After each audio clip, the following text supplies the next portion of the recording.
नमस्कार, स्वागत है आप सभी का उत्तराखंड की खबरों में। मैं आपके साथ निकिता कश्यप। बुलेटिन की शुरुआत करते हैं इस वक्त की बड़ी खबर के साथ। आपको बता दें कि मुख्यमंत्री पुष्कर सिंह धामी हरिद्वार दौरे पर हैं। ऋषिकुल ऑडिटोरियम पहुंचेंगे सीएम पुष्कर सिंह धामी।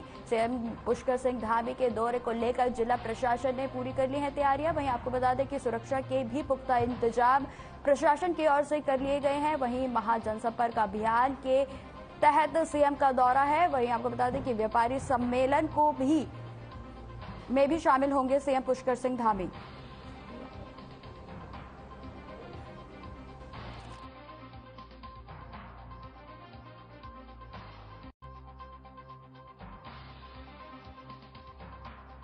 तो आपको इस वक्त की बड़ी खबर बता दें जो कि देहरादून से हरिद्वार से सामने आ रही है। आपको बता दें मुख्यमंत्री पुष्कर सिंह धामी हरिद्वार के दौरे पर हैं। ऋषिकुल ऑडिटोरियम पहुंचेंगे सीएम पुष्कर सिंह धामी। सीएम के दौरे को लेकर जिला प्रशासन ने भी पूरी तरीके से तैयारियां कर ली हैं। वहीं पुलिस प्रशासन की ओर से भी सुरक्षा के पुख्ता इंतजाम कर लिए गए हैं। आपको बता दें कि महाजनसंपर्क अभियान के तहत भी सीएम का यह दौरा है और व्यापारी सम्मेलन में भी शामिल होंगे सीएम पुष्कर सिंह धामी।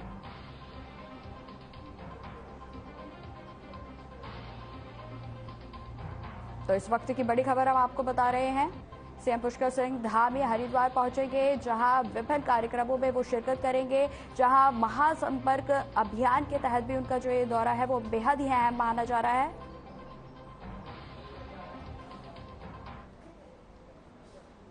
विश्व प्रसिद्ध जागेश्वर धाम को प्रदेश सरकार द्वारा कॉरिडोर बनाने की घोषणा के बाद अब यहां मास्टर प्लान की शुरुआत भी हो गई है। आपको बता दें कि जिससे यहां पर लगातार श्रद्धालुओं की संख्या बढ़ रही है, उसको लेकर मंदिर से जुड़े लोग और स्थानीय लोगों में खुशी का माहौल है। पर स्थानीय पुजारियों और निवासियों का कहना है कि मास्टर प्लान के तहत जो कार्य हो रहे हैं उसमें थोड़ा बहुत संशोधन की आवश्यकता है, क्योंकि जब से जागेश्वर की स्थापना हुई है तब से वो लोग वहां से बसे हैं और वर्तमान में उनके घरों को हटाने की जो प्रक्रिया शुरू होने जा रही है उसमें संशोधन करने से यहां के सैकड़ों परिवारों को राहत मिलेगी। उन्होंने मंदिर से लगे नदी पर लेंटर डालकर एक बड़ा मैदान बनाने का सुझाव दिया है।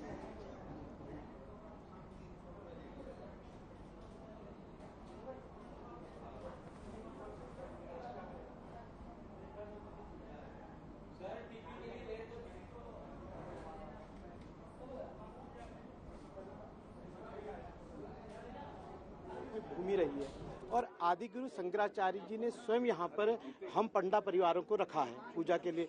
तो मैं देखता हूँ कि हमारी कई पीढ़ियाँ यहाँ पर मतलब 35वीं या 36वीं पीढ़ी यहाँ पर जो पूजा अर्चना कर रही है, तो उसका जो एक तप है वही तप हम लोगों के साथ भी काम करता है।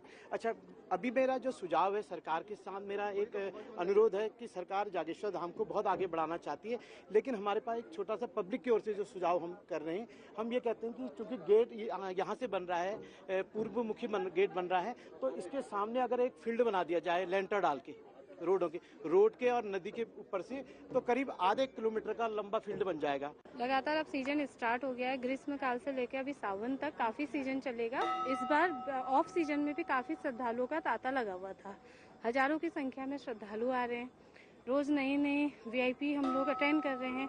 और अभी जो मास्टर प्लान का है, मुझे लगता है कि मास्टर प्लान होने से और ज्यादा पूरे एरिया का विकास होगा, जिससे कि पर्यटन को और ज्यादा बढ़ावा होगा और यहाँ के लोकल लोगों को भी पलायन करने से बचाव होगा। उनको रोजगार अपने ही यहीं पे मिल जाएगा क्षेत्र पे, उनको इधर उधर भागने की जरूरत नहीं पड़ेगी। उत्तराखंड कांग्रेस अध्यक्ष करण माहरा ने बीजेपी के पूर्व मुख्यमंत्री त्रिवेंद्र सिंह रावत के द्वारा राष्ट्रपिता महात्मा गांधी के हत्यारे नाथूराम गोडसे को देशभक्त बताए जाने पर कड़ी आपत्ति जताई है और बीजेपी नेताओं की मानसिकता देश के खिलाफ बताई है। वहीं आपको बता दें, करण माहरा ने बीजेपी पर आरोप लगाते हुए बताया कि त्रिवेंद्र सिंह रावत ने पूरी बीजेपी के मन की बात बाहर निकाली है। उन्होंने कहा कि बीजेपी और उससे जुड़े संगठन आजादी की लड़ाई में अंग्रेजों के साथ खड़े थे।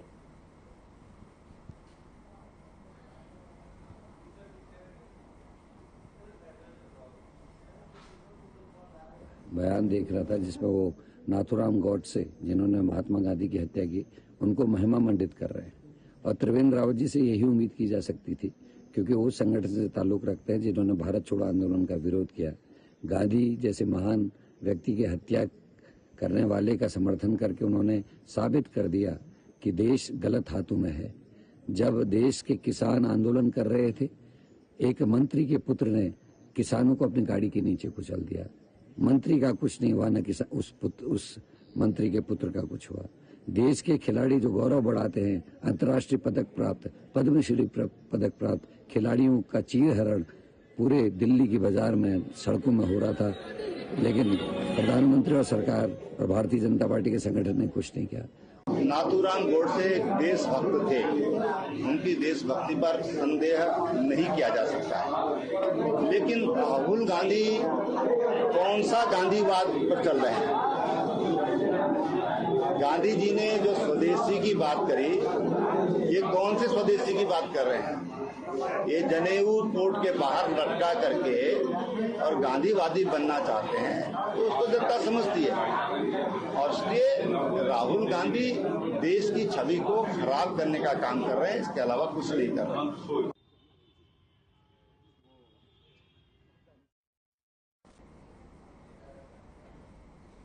इस वक्त की बड़ी खबर का रुख करते हैं, जो कि देहरादून से सामने आ रही है। आपको बता दें कि 24 घंटे में बढ़ी बिजली की 10 लाख यूनिट की मांग। आपको बता दें गर्मी के बढ़ने के साथ साथ और बढ़ सकती है बिजली की मांग के सापेक्ष यूपीसीएल के पास है 50 से 60 लाख यूनिट कम। खुले बाजार से बिजली खरीद रहा यूपीसीएल। हरिद्वार और उधम सिंह नगर में हो रही बिजली की कटौती। मैं आपको बता दें कि बिजली की कमी को देखते हुए हो रही है कटौती। तो इस वक्त की बड़ी खबर हम आपको बता रहे हैं, जो कि देहरादून से सामने आ रही है। आपको बता दें कि 24 घंटों में बढ़ी बिजली की 10 लाख यूनिट की मांग। गर्मी के बढ़ने के साथ साथ और बढ़ सकती है बिजली की मांग। वही मांग के सापेक्ष यूपीसीएल के पास है 50 से 60 लाख की यूनिट कम। वहीं आपको बता दें कि खुले बाजार से बिजली खरीद रहा यूपीसीएल। हरिद्वार और उधम सिंह नगर में हो रही बिजली की कटौती और बिजली की कमी को देखते हुए ही कटौती की जा रही है।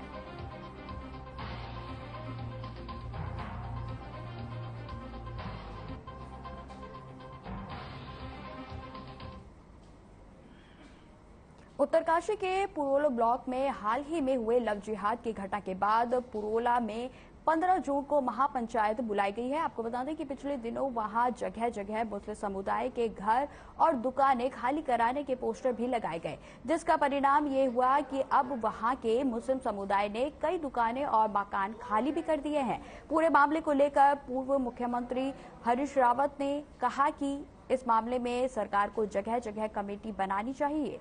जनभावनाओं को दलित करने वाली कोई काम ऐसा नहीं करना चाहिए।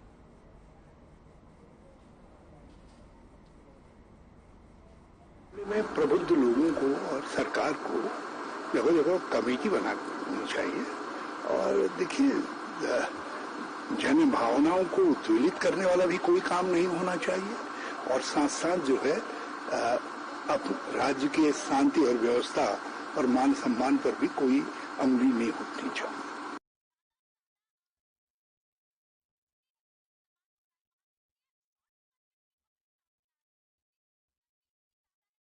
पशुपालन और रुद्रप्रयाग के प्रभारी मंत्री रुद्रप्रयाग सौरभ बहुगुणा ने केदारनाथ यात्रा मार्ग पर गौरीकुंड से जंगल चट्टी तक लगभग 5 किलोमीटर पैदल चलकर तीर्थयात्रियों और घोड़ा खच्चरों के लिए की गई व्यवस्थाओं का जायजा लिया। इस दौरान उन्होंने यात्रा मार्ग पर चल रहे यात्रियों से बातचीत भी की और उनकी समस्याओं को लेकर उनसे जानकारी लेकर अधिकारियों को समस्याओं के निस्तारण करने के निर्देश भी दिए गए। वहीं आपको बता दें, इस दौरान यात्री शेड, पैदल मार्ग के खड़ांचे, शौचालय और पेयजल की व्यवस्था के साथ ही खच्चरों के हेतु बनाए गए घोड़ा पड़ाव, सादे और गर्म पानी की चरों का भी निरीक्षण किया गया। कैबिनेट मंत्री ने पशुपालन विभाग की ओर से यात्रा मार्ग पर घोड़ा खच्चरों के पानी के लिए गर्म पानी और अन्य व्यवस्थाओं का भी निरीक्षण किया।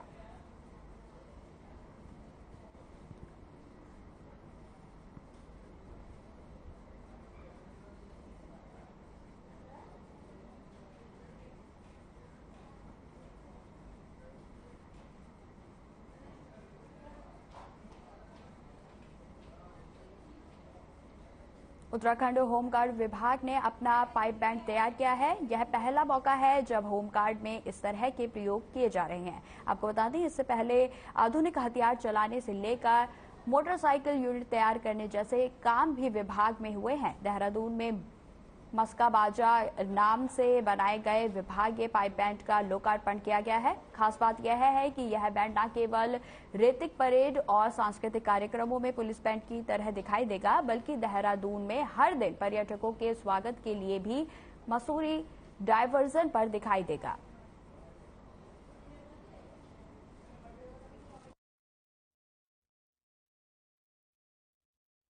देखिए, उत्तराखंड राज्य आपको पता है एक पर्यटक राज्य के रूप में जाना जाता है और हमारे जो विभागीय मंत्री भी हैं, हमारे मुख्यमंत्री महोदय और हमारे जो इस समय विभागाध्यक्ष महोदय हैं, तो उनका ये ध्येय और उद्देश्य भी है कि किस प्रकार से होमगार्ड्स विभाग इस पर्यटक प्रदेश में अपना योगदान भी कर सके। और जिस प्रकार से होमगार्ड्स विभाग की यह पहल हमारे कमांडेंट जनरल महोदय श्री केवल खुराना IPS सर के एक दृष्टिकोण, एक सोच, एक नई सोच से हुई है, तो हम पूर्ण मनोयोग से, लगन से इस सोच को, इस सपने को साकार करने के लिए कटिबद्ध हैं, प्रतिबद्ध हैं।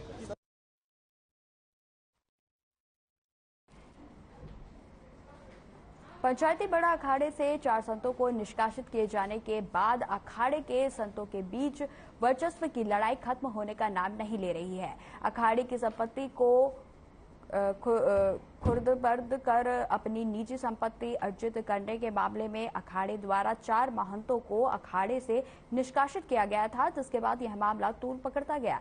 अब इस मामले में सभी अखाड़े एक होते हुए दिखाई दे रहे हैं, जिस कारण निष्कासित किए गए संत अलग थलग होते हुए दिखाई दे रहे हैं। वहीं आपको बता दें कि अखाड़े में अखाड़ा परिषद अध्यक्ष महंत रविंद्रपुरी की अध्यक्षता में अखाड़े के संतों की बैठक हुई, जिसमें सभी ने लापता हुए कोठारी महंत मोहनदास और कई साधु संतों की हत्या के मामले में CBI की जांच की मांग की।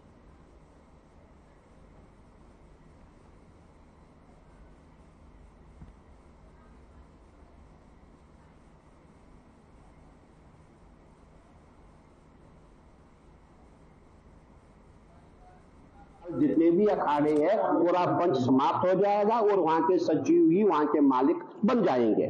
इसीलिए पंच परंपरा को बनाए रखने के लिए हम आज अखाड़े में आए। हम जो पंच ने नियुक्ति की है वही इस अखाड़े के सर्वमान्य है। जिनको हटाया गया उनको अखाड़े से निकल जाना चाहिए, मेरा यही कहना है। जब से हमारे जो महाराज श्री जो मोहनदास जी महाराज जो हमारे अखिल भारतीय अखाड़ा परिषद के प्रवक्ता थे, तभी से जब वो लापता हुए थे तभी से CBI जांच हुई थी, परंतु ये उस समय के जो पदाधिकारी यहाँ पे थे उन्होंने CBI जांच होने नहीं दी। CBI जांच इसलिए जरूरी है कि जो ऐसे आपराधिक तत्व जो अखाड़े के अंदर भी आकर के है, जो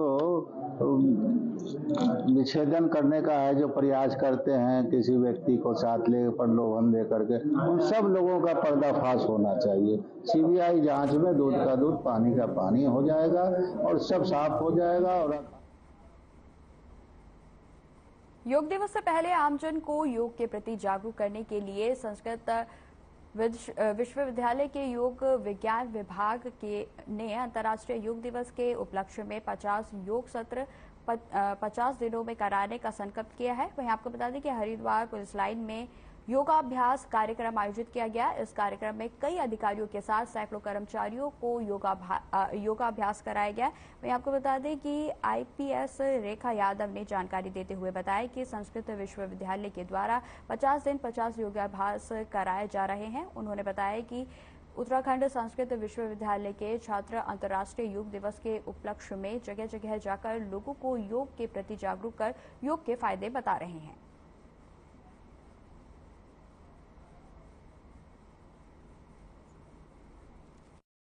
उत्तराखंड संस्कृत यूनिवर्सिटी द्वारा 50 दिन 50 योग सेशन अभियान चलाया जा रहा है। उसी की तर्ज पे आज इनके द्वारा पुलिस लाइन हरिद्वार में यह कार्यक्रम आयोजित किया गया है।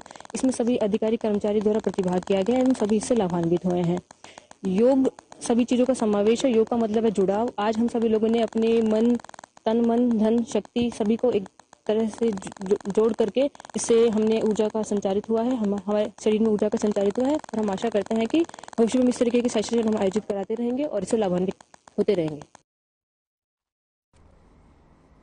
रुड़की की गंगनहर कोतवाली क्षेत्र के गणेशपुर में बीती रात घर में तमंचे लेकर घुसे बदमाशों ने जमकर आतंक मचाया। वहीं आपको बता दें कि महिला को घायल करने के साथ घर का कीमती सामान चोरी करके बदमाश ले गए।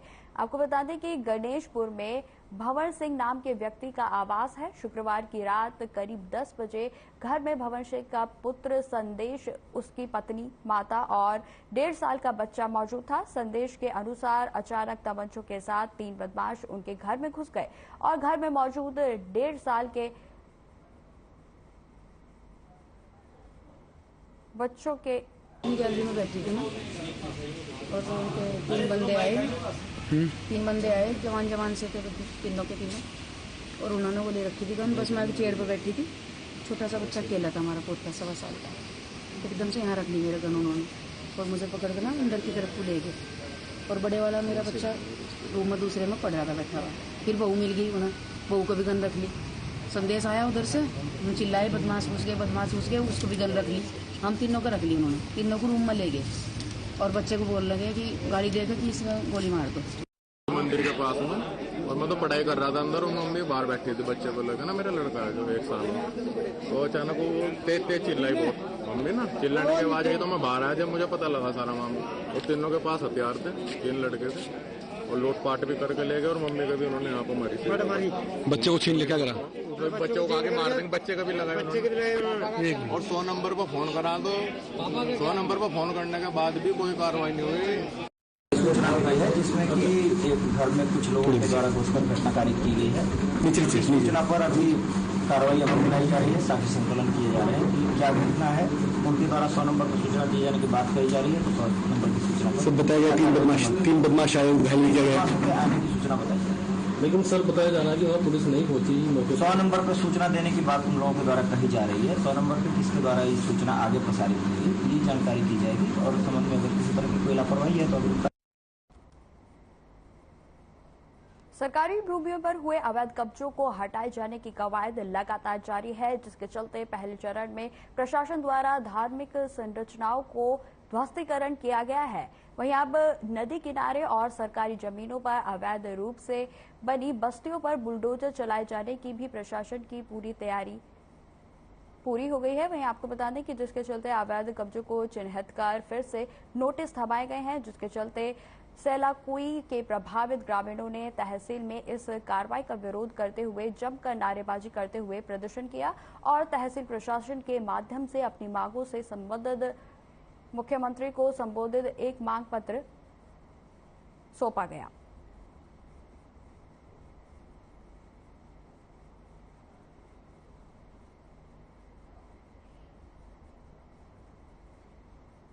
इस वक्त की बड़ी खबर का रुख करते हैं जो कि देहरादून से सामने आ रही है। आपको बता दें कि लेफ्टिनेंट कर्नल पर हुई सख्त कार्रवाई, पावर डोनेट करने पर हुई सख्त कार्रवाई, कर्नल पर हुई कोर्ट मार्शल की कार्रवाई, महिला की शिकायत के बाद हुई कार्रवाई।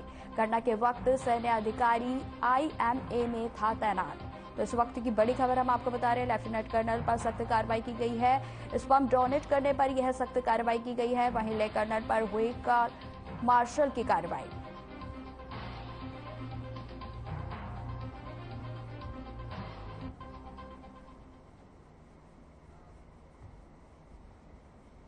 उत्तरकाशी में मोरी तहसील के आराकोट से 2 नाबालिग बहनों को भगाने का मामला सामने आया है। आपको बता दें कि यूपी के मुजफ्फरनगर से विशेष समुदाय के एक युवक द्वारा बहला फुसलाकर भगाने का आरोप लगाया गया है। वहीं विशेष समुदाय के युवक पर अपना नाम गुड्डू बताकर नेपाली मूल की 2 नाबालिग सगी बहनों को भगाकर अपने साथ ले जाने का आरोप लगा है। साथ ही आपको बता दें कि स्थानीय लोगों को भनक लगते ही युवक को पकड़कर आराकोट पुलिस चौकी में पुलिस के हवाले कर दिया गया। वहीं उत्तरकाशी जिले में 10 दिनों से के भीतर ये दूसरा मामला सामने आया है, जहां नाबालिग किशोरियों की मां ने युवक के खिलाफ आराकोट पुलिस को लिखित में तहरीर दी है। फिलहाल पुलिस ने मामला दर्ज कर जांच शुरू कर दी है।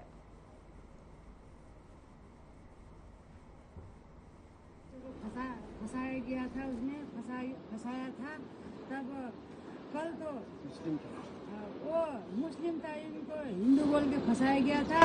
फिर वो आमों ने मुठभेड़ नहीं हो रखे थे बच्चे और वो मुस्लिम, और उसने फोन में कांटेक्ट करके वो फंसाया जा रहा था।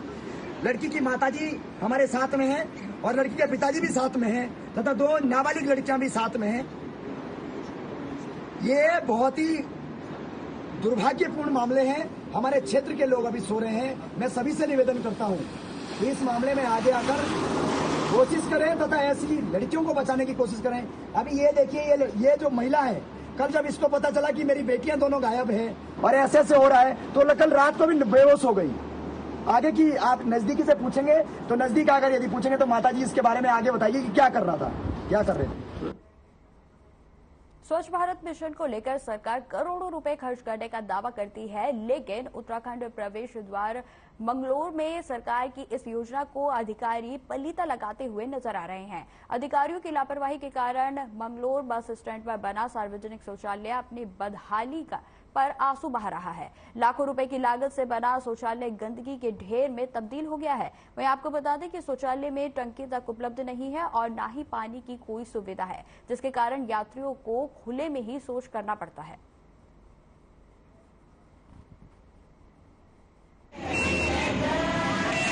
यही है कि अभी मैं ईओ मंगलौर से बात करता हूँ। ऐसे तो हमने सबको यही पहले से निर्देशित करा है, क्योंकि आगामी आपका चारधाम यात्रा भी आ रही है कि सारी जो भी टॉयलेट्स हैं वो पूर्णतः क्लियर हो। अगर ऐसा होगा तो मैं कार्रवाई करूंगा ईओ मंगलौर पे, और अगर और कहीं नीड है तो वो भी उनसे डिस्कस करके नहीं और भी हम सेटअप कर। जी, मंगलौर का जो है ये प्रवेश द्वार है, मंगलौर उत्तराखंड का, और देवभूमि का भी प्रवेश द्वार है, लेकिन यहाँ पर सुविधाओं का टोटा है। मंगलौर की आज स्थिति बहुत दयनीय है।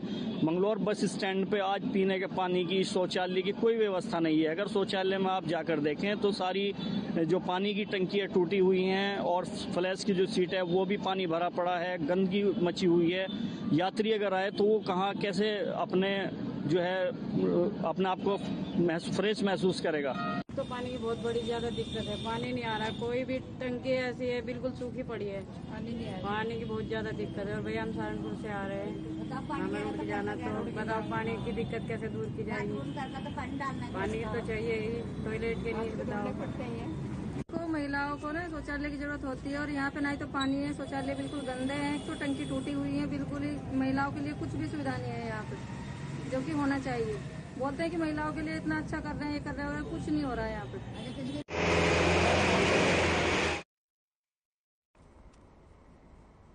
इस वक्त की बड़ी खबर का रुख करते हैं जो कि चमोली से सामने आ रही है। आपको बता दें बद्रीनाथ धाम हेमकुंड साहिब को लेकर यात्रा पर बड़ा अपडेट सामने आया है। बद्रीनाथ दैनिक यात्रियों की संख्या 21,567 प्रगतिशील यात्रियों की संख्या है। वहीं आपको बता दें कि संख्या 7,02,54 है।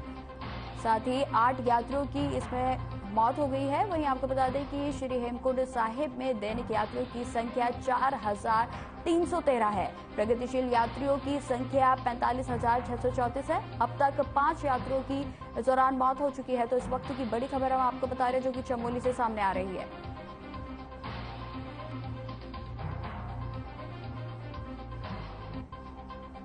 एक और बड़ी खबर का रुख करते हैं जो कि चमोली से सामने आ रही है। आपको बता दें कि निरंतर जारी है श्री हेमकुंड साहिब की यात्रा। देवभूमि उत्तराखंड के धामों में सबसे ऊंचाई पर है श्री हेमकुंड साहिब। 15,200 फीट की ऊंचाई पर यात्रा निरंतर जारी। श्रद्धालुओं का उत्साह देखते ही बन रहा है। मैं आपको बता दें कि मौसम और हिमपात के कारण हो रही कठिनाइयां, 37,407 यात्री अब तक कर चुके हैं दर्शन। इस वक्त की बड़ी खबर हम आपको बता रहे हैं जो कि चमोली से सामने आ रही है। फिलहाल इस बुलेटिन में इतना ही। खबरों की और भी जानकारी के लिए बने रहें हमारे साथ। नमस्कार।